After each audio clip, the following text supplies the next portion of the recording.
No creo que la gente deba regresar a Gaza, creo que han tenido muy mala suerte. Viven como si estuvieran en el infierno.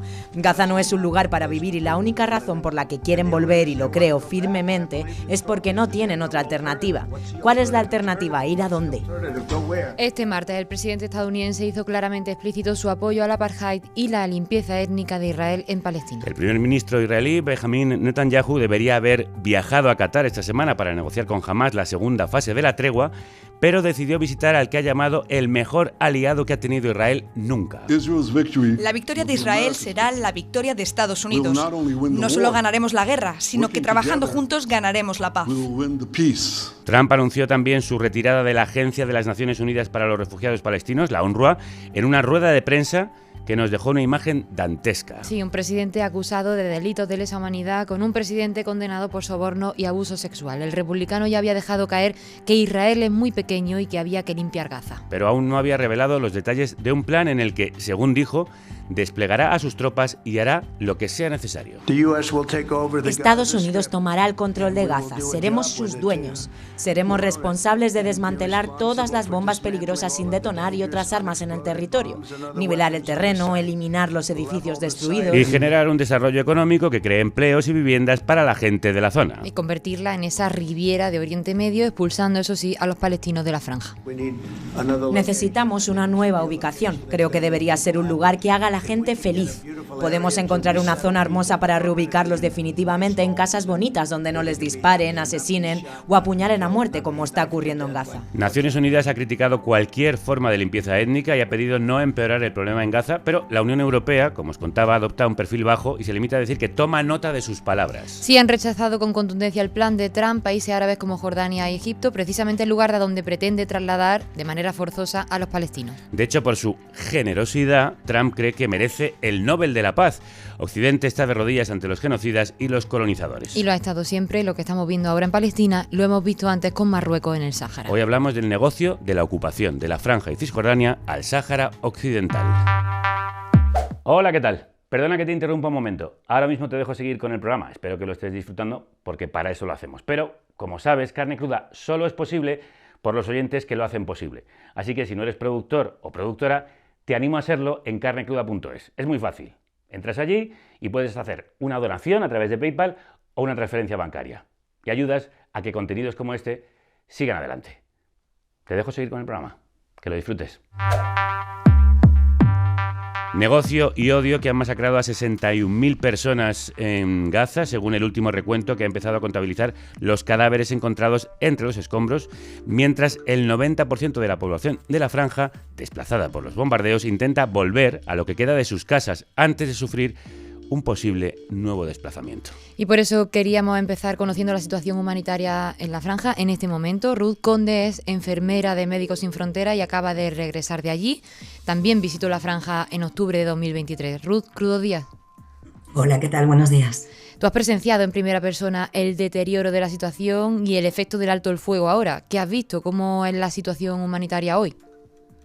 Pues a ver, estamos siendo testigos, ¿no? de una violencia absolutamente brutal y desproporcionada, ¿no? Es un poco lo que comentabas. Yo fui parte del primer equipo que entró, de la primera rotación que entró, que consiguió entrar después del 7 de octubre y estuve ahí justo, acabo de volver un año después, ¿no? Y sitios en los que hemos estado trabajando hace un año que ya no existen más. Hemos visitado Rafah un año después, donde estaban nuestras actividades pues justo hace un año, y es absolutamente reconocible. Estamos siendo testigos pues eso, de esa destrucción, ¿no? Lo que hemos visto ha sido escombros, el no ser capaz de reconocer sitios en los que hemos trabajado, calles por las que hemos pasado cada día hace un año, y nosotros que hemos estado pues un tiempo limitado, ¿no? Nuestras rotaciones son relativamente cortas. Ruth, ¿y esa destrucción que tú has visto, que ha dejado el terreno como algo irreconocible, parece una intención de arrasarlo hasta que no quede piedra sobre piedra? Es un poco esa sensación, ¿no? de que no queda nada, y va a llevar muchísimo tiempo reconstruir. Estamos hablando de décadas, que puede llevar reconstruir esta zona. Y algo más profundo que hay que reconstruir también, que es pues la salud y el sentido de la dignidad, ¿no? Que eso va a llevar mucho más tiempo que reconstruir los edificios o las infraestructuras. Claro, porque ¿qué se están encontrando las familias que regresan desde el sur de la franja al norte? A ver, es algo que hemos oído, ¿no? Por parte de nuestros compañeros, muchos de ellos han sido desplazados desde el norte, se encontraban, se movieron pues eso, hace un año al sur y, y el alto al fuego lo que ha provocado en ellos es una sensación como de alivio, pero al mismo tiempo de incertidumbre, de preocupación. Con el alto al fuego han descubierto pues, que sus casas ya no están, que sus familias, esas personas que han desaparecido, pues se han encontrado entre estos cadáveres que han aparecido ahora. Eh, es una sensación de alivio y al mismo tiempo de desesperanza, ¿no? El ejército israelí continúa disparando a los gazatíes a pesar del alto el fuego, recordémoslo. Pero la situación es aún peor en Cisjordania, donde han matado a más de 50 palestinos y ha iniciado una ofensiva de extrema violencia. Sí, según Médicos Sin Fronteras, desde el 21 de enero, más de 26.000 personas han tenido que dejar sus casas en Jenin y Tulkarem. La mayoría de ellas vivían en campos de refugiados. Y los israelíes han asesinado a más de 1.000 sanitarios desde el inicio de la ofensiva, 9 de ellos de MSF. Ruth, ¿esperáis que las declaraciones de Trump compliquen aún más la situación? A ver, no lo sabemos, no. Yo lo he dicho mucho estas últimas semanas, ¿no? Ojalá tuviéramos una bola de cristal que nos permitiera saber cuál es el futuro y querríamos ser optimistas, ¿no? Pero lo que nos estamos encontrando es una situación muy frágil, una situación de vulnerabilidad y que no sabemos, ¿no? Lo que se pide es que se respete este alto al fuego, que se respete este proceso. Ya hemos visto en el pasado que no se ha respetado en otras ocasiones. Lo que pedimos ahora es que sea duradero y que se permita la recuperación. Ruth, ¿y cómo sobrevive la gente allí? Porque es que no podemos ni imaginárnoslo. Pues un poco es la sensación del día a día, ¿no? Yo creo que es algo también que vamos a notar cambios, ¿no? Hasta ahora, bueno, seguimos en una situación de emergencia, ¿no? Iba a decir que hasta ahora hemos estado en una situación de emergencia, pero esta situación de emergencia continúa y va a continuar durante mucho tiempo, ¿no? Y el día a día es garantizar tener un sitio donde dormir, tener algo para comer y es el día a día de nuestro personal, es el día a día de toda la población en Gaza, ¿no? Y hablamos de Gaza, pero también es justamente lo que estáis diciendo, no tenemos que olvidar Cisjordania, ¿no? ¿Qué te dicen ellos? ¿Qué dicen los palestinos? A ver, lo que vemos a través de nuestros compañeros, a través de los pacientes que recibimos, es un poco esta sensación de que quieren volver, ¿no? Hace un año es una imagen también como muy chocante, ¿no? Hace un año éramos testigos del movimiento del norte al sur, de la población desplazada desde el norte de Gaza hacia el sur, y con el alto al fuego hemos visto el movimiento contrario, ¿no? Eso es un indicativo de que la gente quiere regresar, la gente quiere volver a sus casas, ¿no? Y algo que se nos ha dicho muchas veces es, vivo en una tienda en Han Yunis, volveré al norte, a los escombros de mi casa y montaré una tienda donde estaba mi casa, porque al final es donde tengo los recuerdos, donde estaba mi familia, donde puse todo mi empeño y la gente quiere volver, ¿no? Cuando dicen que la gente no quiere vivir en Gaza, yo creo que no es la realidad, ¿no? La gente quiere estar en su casa, quiere estar en su espacio. En su tierra, que les pertenece, en la que han vivido y la que debería ser su casa para siempre, mientras ellos quieran estar allí. Ojalá les dejen, aunque no lo parece. Ruth Conde, enfermera de Médicos Sin Fronteras, muchas gracias. Gracias. Vamos a analizar las implicaciones del genocidio, la ocupación y el negocio con quienes conocen bien la zona. Empezamos por Inés Abdel Rasek, directora del think tank palestino Al-Shabaka, que nos escucha desde Ramallah, la capital de Cisjordania, donde vive. Inés, crudos días. Hola, buenos días. ¿Estáis viviendo un repunte de la violencia tras el alto el fuego? ¿Ha trasladado Netanyahu la estrategia de Gaza a Cisjordania? Sí, esto no es nuevo.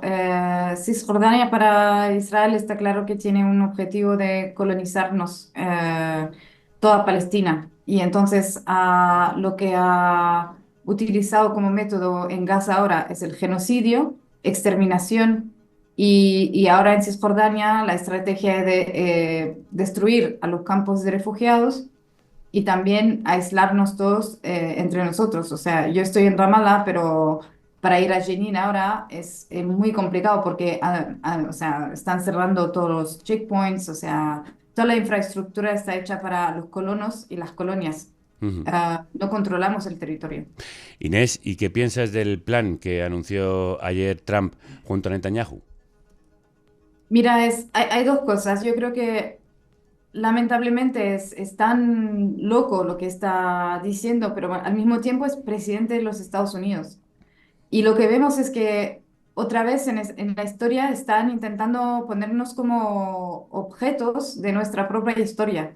Nosotros los palestinos, a nadie nos pregunta qué queremos, o sea, lo único que queremos es como que tener nuestro destino en nuestras manos y poder estar en nuestra tierra. Y lo que hace Trump en realidad es pensar como un emprendedor inmobiliario. Entonces, a mí no me sorprende porque es así que piensa, pero el problema es que hablamos de millones de personas, hablamos de un pueblo, hablamos de derechos nacionales que se están transformando en una conversación inmobiliaria. Y la verdad es que no es nuevo porque los israelíes utilizan la Biblia también como manual inmobiliario desde que existe Israel. Y entonces lo que estamos viendo ahora es la banalización total del mal, la deshumanización total de los palestinos y la verdad es que con lo más loco que pueda parecer y imposible de realizar de la limpieza étnica es peligroso porque puede pasar.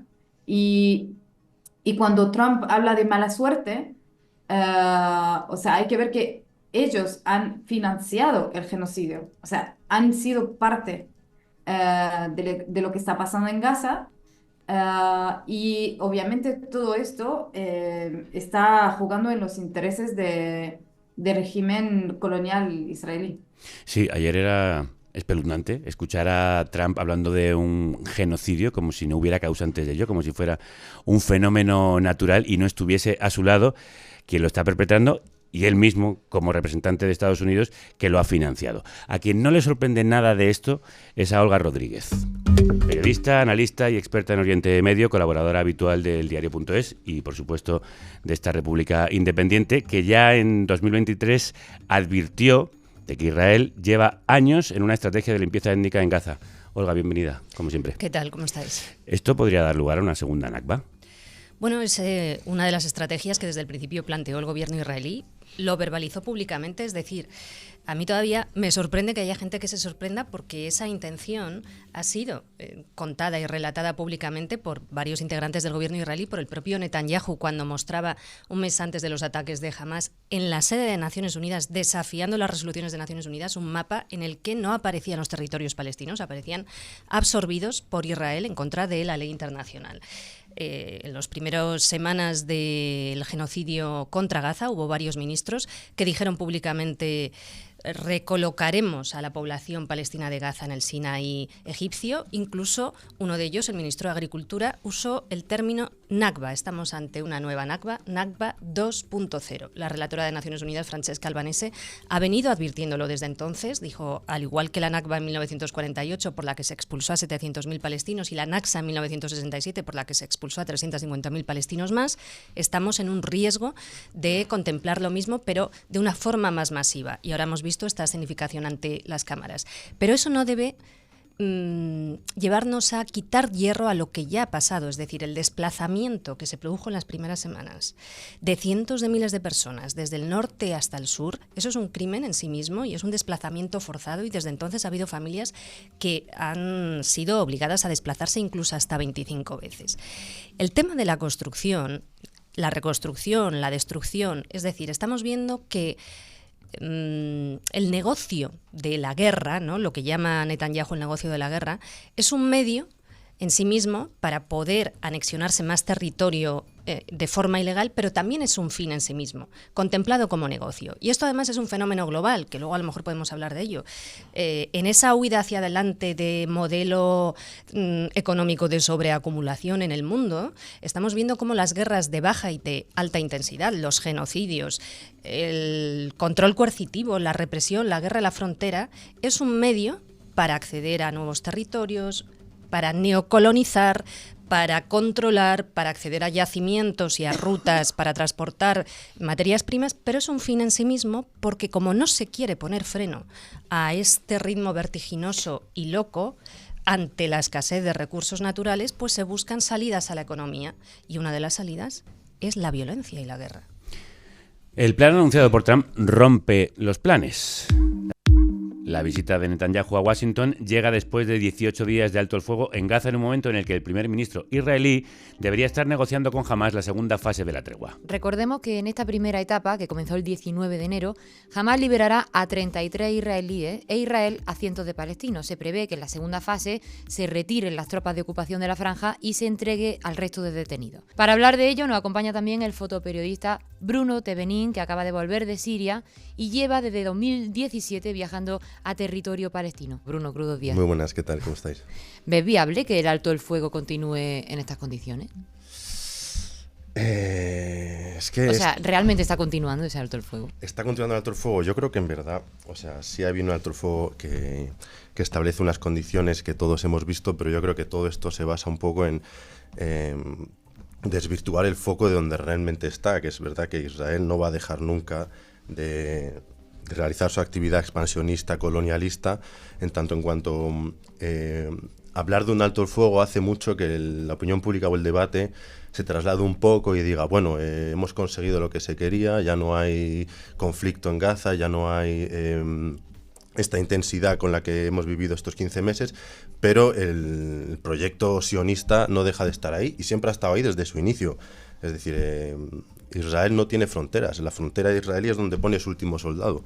Israel da un paso, no da un paso atrás. Lo hemos visto en el Líbano, lo hemos visto ahora en Siria y esa es su forma de colonizar. Sí, tú desde 2023 has viajado 4 veces al Líbano, donde se firmó una tregua con Israel el pasado noviembre. ¿Se respeta este alto el fuego? ¿Cuál es la situación real sobre el terreno? Es lo que acabo de decir. Israel se supone que tenía que dejar la frontera del río Litani y poco a poco ir saliendo de los pueblos del sur.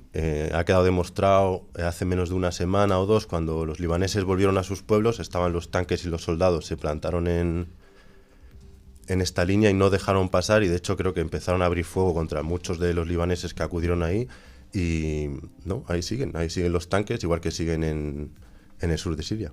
¿Tú crees que el plan estaba ya sobre la mesa? Es decir, que arrasar todos los edificios que hay en Gaza y seguir con la violencia y la ocupación en Cisjordania era ya el plan inicial para la siguiente fase, que es reconstruirlo con los americanos y con quien quiera ayudarles. O sea, el plan de Israel siempre ha sido desproveer a todo su entorno una identidad. Es decir, los palestinos para Israel no son tal. Los propios...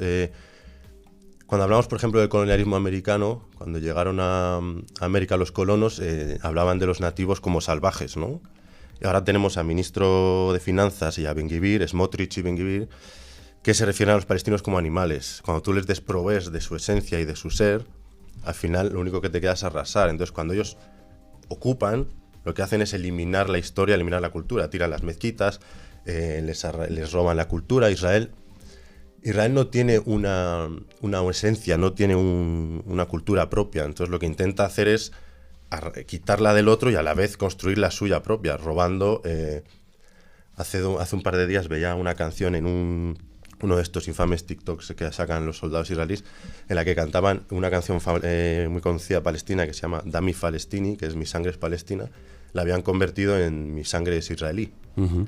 ¿No? Es decir, incluso con la gastronomía, todo este tipo de cosas, ¿no? Lo que intentan es desprover de una identidad e implantar la suya propia. Olga, ¿qué opinas de la reacción, o más bien la no reacción de Occidente? Pues es llamativa, es que esta es la gran pregunta. O sea, si en un día como ayer, con la escenificación ante las cámaras que hubo el martes, apenas hemos escuchado voces más allá de Naciones Unidas, Esto es una huida hacia adelante muy preocupante. Además, fíjate, ahora estaba pensando, me acuerdo una de las primeras veces que estuve en la Franja de Gaza hace pues, más de 20 años. En 1998 se construyó un aeropuerto en Gaza que duró 3 años, porque Israel lo bombardeó y además luego llevó las excavadoras. Entonces yo vi ese aeropuerto primero construido y después destruido.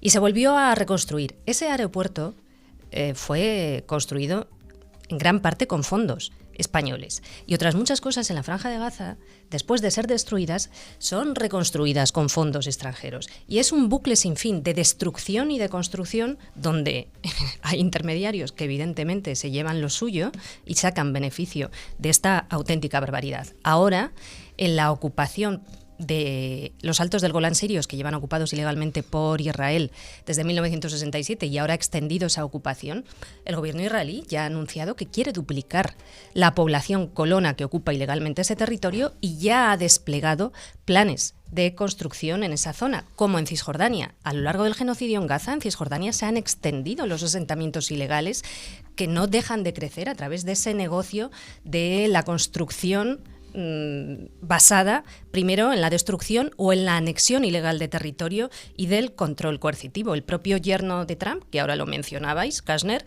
duplicó recientemente su participación en una firma de finanzas y seguros israelí, Phoenix Financial, que invierte en asentamientos ilegales israelíes en Cisjordania y en los altos del Golán sirios. Y no debemos olvidar Jerusalén Este, porque en Jerusalén Este hay un proceso de desposesión, como lo llaman los palestinos, a través del cual el ejército israelí y el gobierno israelí se apropia de viviendas de familias palestinas, expulsándolas de sus casas, y eso sigue ocurriendo a día de hoy.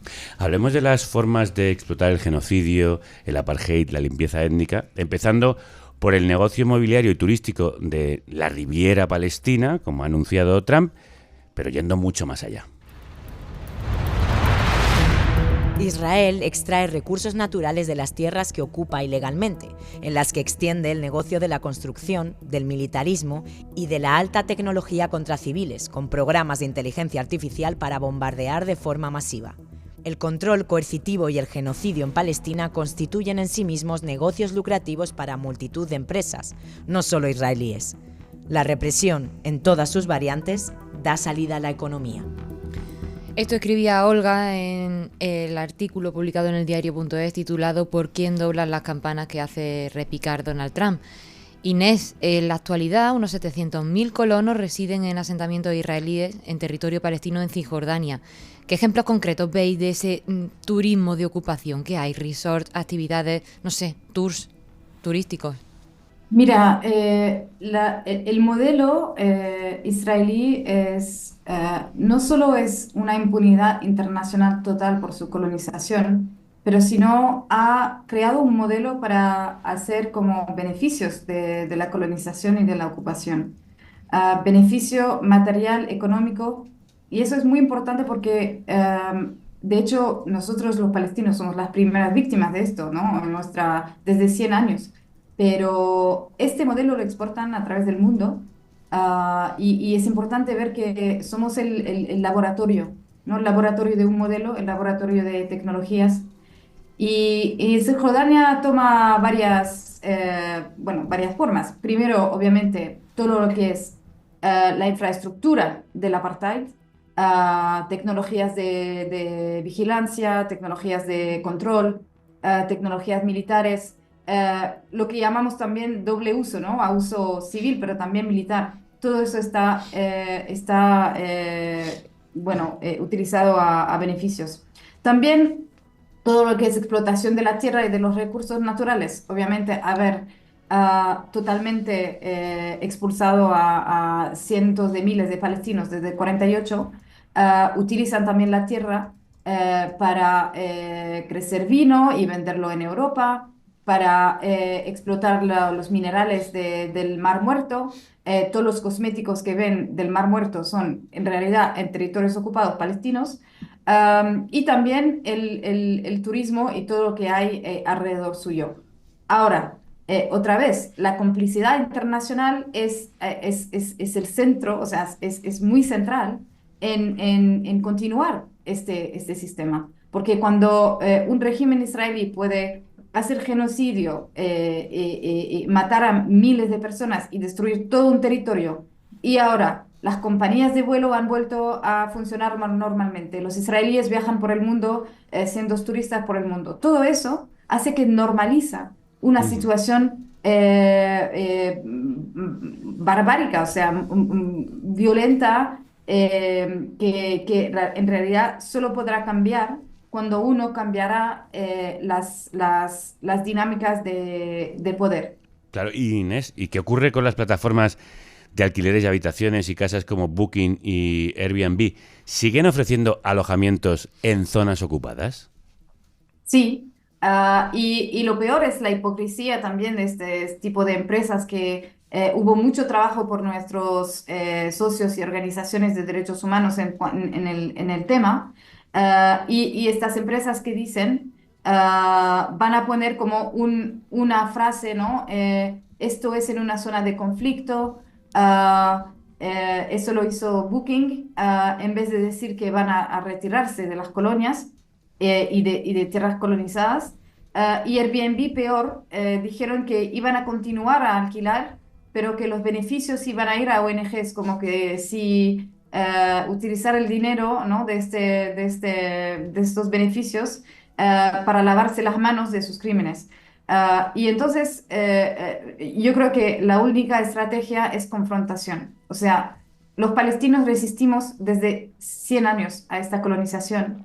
Y a nivel internacional, resistir quiere decir intentar cortar esta complicidad y cortar estos lazos económicos, porque en realidad es lo que sostiene el régimen israelí. Y otra vez, no solo es peligroso para nosotros como pueblo, pero es peligroso para el mundo entero. O sea, vimos este año pasado, o sea, desde octubre de 2023, cómo están destruyendo a cualquier orden internacional, cualquier regla internacional, cualquier cosa que está intentando arreglar las relaciones entre pueblos, entre estados. Esto lo ignoran totalmente. Y el problema, otra vez, es que Israel, sus entidades, que sea el Estado, los líderes, los colonos, las organizaciones, sus ONGs, todos están cómplices de un genocidio de los palestinos, de colonización. Y lo que hace es que tienen unas redes, unas relaciones al internacional totalmente normales, están normalizados, están acogidos como actores de buena fe, actores que tienen buenas intenciones. Y lo vemos otra vez en las discusiones y los debates que hay sobre el alto al fuego, porque Israel nunca ha respetado un alto al fuego, nunca ha respetado un acuerdo ni de Oslo ni de nada. Y entonces no podemos esperar a que se respete cualquier regla. Ellos tienen un plan muy, muy claro, es de tomar la tierra y de echar a los palestinos. Sí, de hecho ya algunos colonos judíos, los más extremistas, han comenzado a plantear la posibilidad de instalarse cuanto antes en primera línea de playa en Gaza. Quiero decirles ahora que en menos de un año serán testigos de cómo los judíos van a Gaza y los árabes desaparecen de Gaza. Han perdido su derecho a permanecer en ese lugar sagrado. Y a las familias de los rehenes quiero rezar y desearles que puedan disfrutar pronto del placer de la costa de Gaza, del mar de Gaza. Daniela Weiss, una de las líderes del movimiento extremista de colonos israelíes, fue alcaldesa de un asentamiento ilegal ubicado en la Cisjordania ocupada y lleva años promoviendo la ocupación y expulsión definitiva de los palestinos, como en este discurso del pasado octubre que escuchábamos. Bruno, ¿este tipo de voces de plataformas son más fuertes desde el 7 de octubre del 23? Bueno, quiero recordar que esta diputada israelí, es la misma que durante el genocidio en Gaza organizaba tours en barco para que niños y familias fueran a la costa de Gaza y desde el barco viesen los bombardeos y viesen la masacre. Por lo cual creo que este tipo de discurso sale un poco de la racionalidad y entra ya en un campo un poco de Bueno, estamos en el campo del delirio desde hace mucho tiempo. Sí, Desgraciadamente se ha normalizado lo delirante, lo anormal. Y con esto quería, volviendo un poco a lo de las colonias, que es un poco más lo que conozco, había un ejemplo que quería poner, que es en Cisjordania, en un asentamiento que se llama Efrat, hay un campo, no sé cómo llamarlo, ellos lo llaman de entretenimiento, que se llama Calibre 3, que se creó hace, no sé si 2 décadas así, que es un campo donde tú puedes ir a pasar una jornada siendo un militar israelí. Con tu familia, entonces tú pagas una entrada y te simulan un secuestro en un autobús, un tal, con gente con su cufilla, y tú te dedicas pues a rescatar a los rehenes, a matar, bla, bla, bla, bla, bla, bla, ¿no? Entonces es un poco como todo esto que nos están diciendo de turismo, genocidio, bla, bla, bla, al final no es otra cosa que blanqueamiento, ¿no? En plan, tú puedes ir a un sitio para ser soldado por un día para demostrarte que al final son el bien y prevalecen sobre el mal. En este campo, por ejemplo, es bastante conocido porque han ido figuras, van muchos famosos. Los de Aerosmith estuvieron ahí, hace recientemente Jerry Seinfeld estuvo ahí, poco antes del genocidio, entonces es una especie de plataforma que ellos usan para normalizar, blanquear su discurso y sus acciones. Lo que estás contando es tan distópico. O sea, pensar, por ejemplo, que se hiciera un parque de atracciones del Holocausto judío y se invitase a los israelíes a visitarlo, pero ellos lo están haciendo con los palestinos. Olga, ¿hay un ecosistema empresarial que está planificando esa reconstrucción, que está ya sacando, de hecho, partido de la colonización con el turismo y también con ese tipo de visitas a zonas ocupadas? Sí, pero esto no es de ahora. Esto lleva décadas. Es decir, en los últimos 30 años se ha triplicado el número de colonos que ocupan ilegalmente Cisjordania y Jerusalén Este. Hay más de 700.000. Es decir, ese negocio de la extensión de la anexión ilegal y de estos crímenes y de la destrucción masiva para luego la reconstrucción, que es un eufemismo para hablar de anexión ilegal y de saqueo, lleva en marcha desde hace mucho tiempo. Biden financió el genocidio. Nada de esto ha empezado hoy, ¿no? Y no hay que irse... Esto es muy significativo, lo que él dice, pero hay que tener en cuenta que no hay una oposición, solo hay 2 o 3 parlamentarios en el Congreso israelí que hablan contra la ocupación ilegal. Es decir, no tenemos que hablar solo de los extremistas, hemos hablado de esto, y este es el extremismo que hay en Israel, pero es que en realidad el extremismo es todo, porque apenas hay voces contra la ocupación. Cuando se votan cuestiones de derechos humanos en el Congreso israelí, la inmensa y abrumadora mayoría vota en contra, una y otra vez. ¿Dónde están las voces de la oposición israelí en estos momentos cuando sigue el genocidio en curso y cuando Netanyahu habla de nuevas fases de limpieza étnica y de desplazamiento forzado? Bien, no hay voces contra la ocupación israelí y esto es absolutamente grave, ¿no? Antes me preguntabas, Javier, me gusta mucho cómo habéis enfocado este programa porque está dando en el nudo gordiano, ¿no? O sea, atraviesa el eje vertebral de muchas cosas y no solo de Gaza, como explicaba Inés también, es algo que nos afecta a todos, ¿no? ¿Qué se puede hacer y qué está haciendo la comunidad internacional? Francesca Albanese, la relatora de Naciones Unidas, destacaba ayer nuevamente que hay herramientas jurídicas que se están dando a los estados, a la política, como nunca.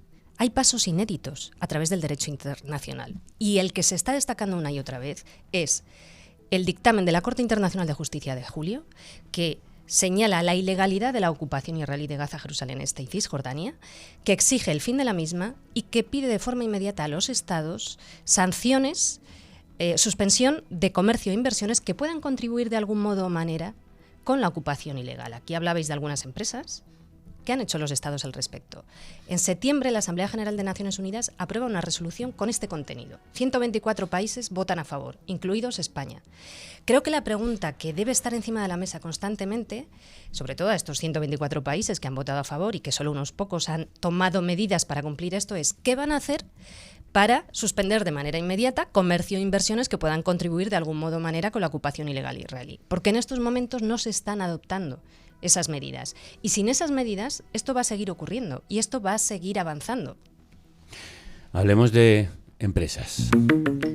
Muchos de los grupos de inversión que están detrás de este ecosistema empresarial que se beneficia del apartheid reinvierten sus beneficios en nuestro país, como refleja un informe del Instituto Novak de No Violencia. Por ejemplo, Nitzba Spain, con sede en Fuengirola, tiene hoteles en Málaga y Barcelona y es la filial de un conglomerado empresarial dirigido por un magnate israelí que ha construido infraestructuras de transporte imprescindibles para facilitar el traslado de colonos a los territorios ocupados. Otro ejemplo es el de Leonardo Hotels, con 270 alojamientos en Europa, uno de ellos también en Fuengirola. La marca está vinculada a la empresa de Nir Barkat, actual ministro de Economía de Netanyahu y exalcalde de Jerusalén durante una década. En la última feria de turismo Fitur vimos un stand de Israel vendiendo el turismo de la zona. Inés, ¿qué otras empresas y grandes empresas hay detrás de todo este negocio de la ocupación? Bueno, obviamente las empresas multinacionales, ¿no? Que son las más difíciles a hacer cumplir, pero que sea Google, Waze, las plataformas, Amazon, todos estos están cómplices. El problema es que obviamente la gente encabezando estas empresas son a veces aún más loca como Trump. Y entonces eso es el desafío, es que estamos en una situación económica, estamos en un sistema en Palestina donde no controlamos nuestros recursos y no controlamos la economía. La economía está controlada totalmente por Israel. Hay muy poco que yo puedo comprar en el mercado que es palestino, porque las fronteras, los recursos naturales, el comercio están controlados por empresas y estas empresas benefician, ¿no? del sistema israelí. Entonces, lo que se puede hacer, y yo creo que se ha recordado ahora, es que, a ver, se tiene que seguir de dónde viene el dinero y dónde va el dinero. Y hay mucho por hacer en cortar estas fuentes que financian la colonización. Una de ellas, por ejemplo, son los bancos, ¿no? Y las bancas, los fondos de pensiones. Muchos, o sea, se habla de las empresas directamente involucradas, pero ¿quién invierte? ¿Quién da créditos? ¿Quién invierte en estas empresas? Esto es también muy importante y hay instituciones financieras españolas que también están cómplices. Y entonces el trabajo estratégico que se necesita hacer es cómo cortar los lazos financieros y materiales para que Israel realmente tenga un coste a su genocidio, porque como lo dijo Olga, o sea, el peor es que la comunidad internacional ahora va a hablar de financiar a la destrucción de Gaza y ellos van a financiar lo que destruye Israel. Y eso es un ciclo donde claramente el dinero y la ayuda internacional está ahí para evitar de tomar medidas políticas, para evitar de tomar las decisiones necesarias para confrontar a Israel. Entonces no hay, o sea, mucha gente piensa que no tiene poder, no puede hacer nada, pero a nivel económico, cualquier ciudadano tiene un poder como consumidor, como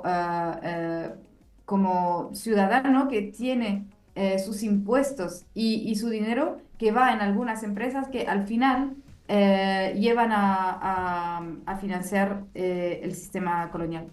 Sí, recordemos la campaña Boicot, Desinversiones y Sanciones, el BDS, en el que los ciudadanos podemos, por supuesto, actuar, pero también pueden hacerlo los estados. Para terminar, ¿qué otros recursos interesan a Israel del territorio palestino, aparte de la explotación turística? Bruno.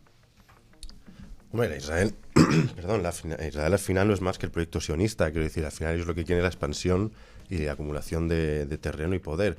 Hay muchísimos recursos. De hecho, ahora que hablamos de Gaza, en el 2000 se descubrió que había reservas naturales de gas en las costas de Gaza, lo cual de repente, obviamente no han sido capaces de explotarlo, que hubiese sido un recurso muy importante para el desarrollo de la población palestina. No ha habido una explotación todavía y casualmente ahora hay un gran interés por llegar a la zona en Gaza y bueno, creo que siempre que se hablan de estos temas y un país se interesa tanto es por por territorio, por tierra y por recursos naturales. Por supuesto, la pesca, que está también ahí. La pesca y el agua. No hay que olvidar que, por ejemplo, solo de los altos del Golán sirios, Israel extrae 1/3 del agua que consume su población. Y de Cisjordania los acuíferos es un saqueo constante. Es como a pequeña escala el laboratorio del que hablaba antes Inés, ¿no? Cuando pueblos del sur global, por la crisis climática, tengan que seguir migrando al norte, ¿qué es lo que se va a aplicar contra ellos?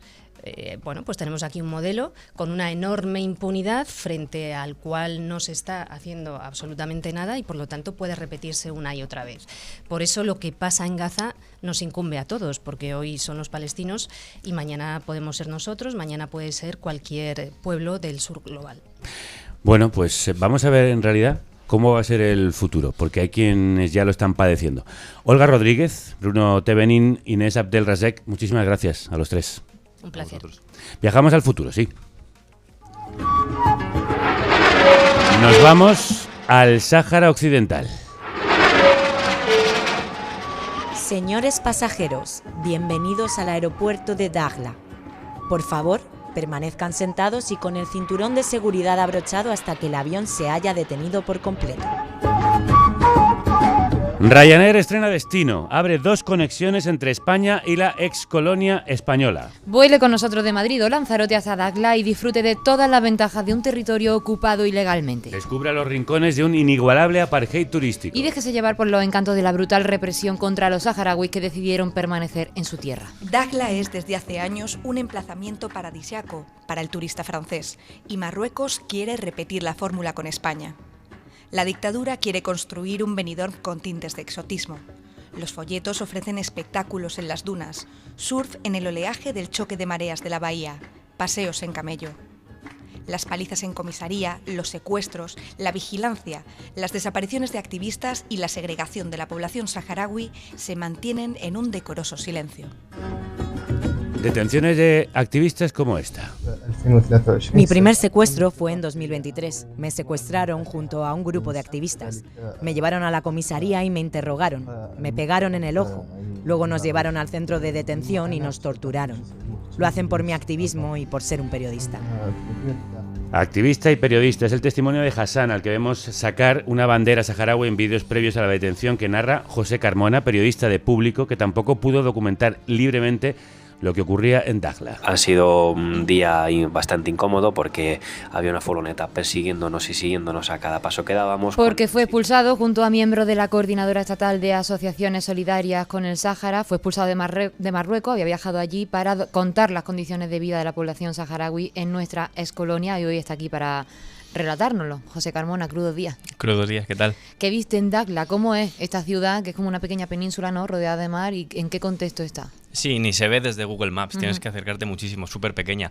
Es una ciudad que tiene un contraste enorme, porque si tú viajas como turista no te enteras de lo que está pasando allí. De hecho, en nuestro avión hablábamos con muchos chavales prácticamente universitarios que iban para allá porque habían habilitado el primer vuelo, valía el billete, 15 euros, y estaban encantados de poder irse de vacaciones a las dunas, a las playas, a beber, ¿no? Pues a emborracharse, claro. El típico viaje de universitarios. Pero si te metías en el centro de la ciudad, de repente te encontrabas con pobreza, con saharauis reprimidos, con gente que tenía miedo a hablar. O sea, el contraste es gigante porque es como si paseases por la Gran Vía y no vieses nada, pero en cuanto empiezas a callejear te encuentras toda la miseria que hay detrás.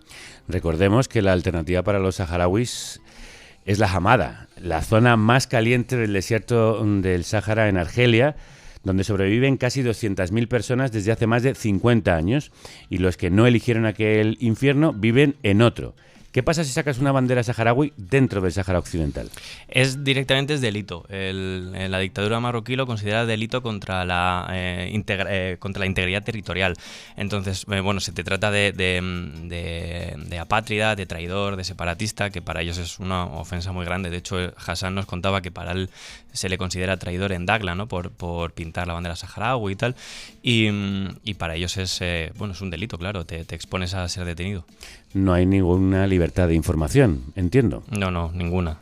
¿Y cómo lo has sufrido tú en tu caso? Bueno, nosotros no dijimos a lo que íbamos como unos turistas más, Pero bueno, en cuanto se empezó a ver la posibilidad de que veníamos a informar o a recoger testimonios, duramos allí bien poquito. A la media hora nos echaron de la ciudad. ¿Cómo fue la expulsión? Bueno, tensa. Fue nada, llevábamos media hora en casa de Hassan, grabándole, cogiendo sus testimonios. Y ya se empezó a montar como jaleo en la plaza donde él vivía, porque había una furgoneta que nos estaba persiguiendo y demás, siguiendo durante todo el viaje, y ya hubo un momento que había ahí más policía que gente, ¿no? Y a la media hora de estar en la casa nos sacaron de allí, nos metieron en un taxi, nos llevaron a nuestro hotel, nos cogieron nuestras cosas y nos dijeron, bueno, estáis expulsados de la ciudad. Y nos metieron en un avión rumbo a Agadir y se acabó la historia. Os iban persiguiendo durante todo el viaje, o sea, hay una dedicación de recursos bastante grande de los agentes marroquíes a eso. Sí, nosotros decíamos, es el momento de atracar un banco aquí porque está todo el mundo con nosotros. Luego hicimos recuento y nos decían que había 80 policías en el momento en el que nos llevaron al aeropuerto. Era una cosa, nosotros estamos totalmente abrumados. Dicen también que la dictadura lo que hace es que tiene muchos informantes en la calle, ¿no? Que hay mucha gente que no es policía, pero que va contándole a la policía lo que vas haciendo. Y nosotros, desde que salimos del aeropuerto, había una furgoneta y una moto, iba variando, pero fundamentalmente una furgoneta a medio metro de nosotros. José, hablemos del negocio turístico. ¿Quiénes y cuánto ganan con esta apertura turística del Sáhara Occidental? ¿De qué empresas hablamos y cómo promocionan, cómo se promociona desde el propio gobierno este negocio? Se promociona, bueno, para empezar, Ryanair ha abierto una línea directa desde Madrid para explotar el vuelo, ¿no? Y es un sitio donde van muchísimos franceses, históricamente, porque se hacen ahí muchos torneos de surf y demás. Y hay mucha empresa marroquí que intenta explotar esto, pero luego también hay mucha empresa europea, sobre todo francesa y española, que sí tiene otros fines. No, de momento no están metidos en el mundo turístico, pero sí está dedicado a la explotación pesquera y a la explotación de recursos naturales. Que son muchos los que hay en el Sáhara Occidental. Sí, de hecho hay un informe del 2021 que se publicó la izquierda del Parlamento Europeo que decía que hay 28 empresas europeas, de las cuales 10 eran españolas. Indra, ¿no? Pues por ejemplo, ¿no? Está en esto. Y cuando paseas por la ciudad te encuentras a españoles, muchos de Canarias, que van a trabajar allí a construir los puertos, ¿no? Donde hacen luego el negocio, ¿no? Es un negocio bastante habitual y además hay una relación entre las islas y Dakhla que desde la península desconocemos. ¿Y se sabe cuáles son los planes de futuro de Marruecos? Sí, básicamente quieren hacer lo que es Jordania para el occidental, ¿no? De ir allí a montar en camello, a ver las dunas, a ver las maravillas que tiene Jordania, ¿no? Pues quieren hacer de Dakhla una cosa muy forzada, quieren construir ese mismo espacio de descanso, de naturaleza y de encontrarte con uno mismo, de bailar y de vivir como la cultura marroquí. O sea, es la cultura saharaui que se la apropian. Como decía Bruno, lo que hace Israel con Palestina, ellos hacen exactamente lo mismo con los saharauis, ¿no? Hablan de la melfa, el hassaní, el idioma, ¿no? Lo adoptan como si fuese como la jota aragonesa, ¿no? Es una cosa de una región de España, pues se lo apropian. Se lo apropian, sí. Veamos cómo funciona, de hecho, el apartheid. Te contaban que en Marruecos, como en la Argentina de Videla o la Chile de Pinochet, la gente no muere asesinada, se desvanece. Mi hermano lleva desaparecido 2 años, debe de estar muerto. La dictadura le culpó de haber participado en un robo en la mansión del rey Mohamed VI porque le encontraron un billete marcado. Un absurdo. Aquí nunca te detienen por ser activista saharaui. Se buscan otra excusa. Este testimonio es del hijo de un camionero con nacionalidad española que hace 50 años su padre podía viajar con libertad por Europa y esos derechos han desaparecido, igual que las personas en este medio siglo. Lo que tú querías documentar allí es cómo viven los saharauis, de qué pueden vivir, en qué trabajan, qué derechos tienen, cuáles se les niegan. Eso es, era la intención. Los saharauis, si tú reniegas del Sáhara Occidental y aceptas que el Sáhara es parte de Marruecos, dicen que puedes llevar una vida más o menos normal e integrarte en la sociedad, un poco pues renegar de tu pasado, Claro. renegar de tu lucha y dicen que de hecho en Dakhla y en este tipo de ciudades de los territorios ocupados es donde más saharauis que reniegan de la causa puedes encontrar, ¿no? Porque claro, están desconectados del Frente Polisario, desconectados de los campamentos, desconectados de Europa y pues no, claro, es una situación muy complicada. ¿Dirías que casi se ha completado ya el proceso de limpieza étnica? O sea, es duro tener que reconocer que a lo mejor sí. quiero creer que, bueno, al final siempre la lucha sigue, ¿no? Pero y les ves como que los saharauis son los últimos que abandonan esta batalla, ¿no? Entonces, si no la abandonan ellos, pues informativamente y políticamente no habrá que abandonarla, ¿no? Pero, bueno, cada vez son menos. Desde luego en Dagla viven en guetos prácticamente, en barrios aislados. Y la presión que sufren es tan grande que, bueno, de hecho conocimos a un saharaui que vive en Canarias y tal, que aún así le paraba la policía cuando hablaba con nosotros, porque un saharaui siempre está bajo la mira, pero que no quieren saber nada del conflicto y quieren tener una vida normal. Y hablando de abandono, ¿cuál es el papel de España y de qué maneras Europa sigue hoy abandonando a esa población condenada a ser apátrida? Es absolutamente cómplice. Hace unos años, de hecho, España se posicionó claramente, ¿no? Con esta carta de Pedro Sánchez, extrañísima de Pedro Sánchez, en la que reconocía, ¿no?, que la solución para el conflicto debía pasar por la tesis de Marruecos, ¿no? Que Marruecos dice que el Sáhara Occidental tiene que ser una autonomía dentro del Reino de Marruecos, ¿no? Y Europa está en esas absolutamente, ¿no? No hay ninguna voz crítica en Europa y bueno, prácticamente todo el mundo aboga por esta línea, es así. Recordemos, por si hay dudas, que Naciones Unidas dictaminó que la explotación económica de un territorio pendiente de descolonización debe contar con la participación de la población autóctona y de su legítimo representante. Se reconoce el derecho de autodeterminación del pueblo saharaui sobre el Sáhara Occidental. José Carmona, periodista de Público, muchísimas gracias. Muchas gracias a vosotros. Salud y República. Y que la radio os acompañen. Y que vivan el Sáhara y Palestina libres. viva.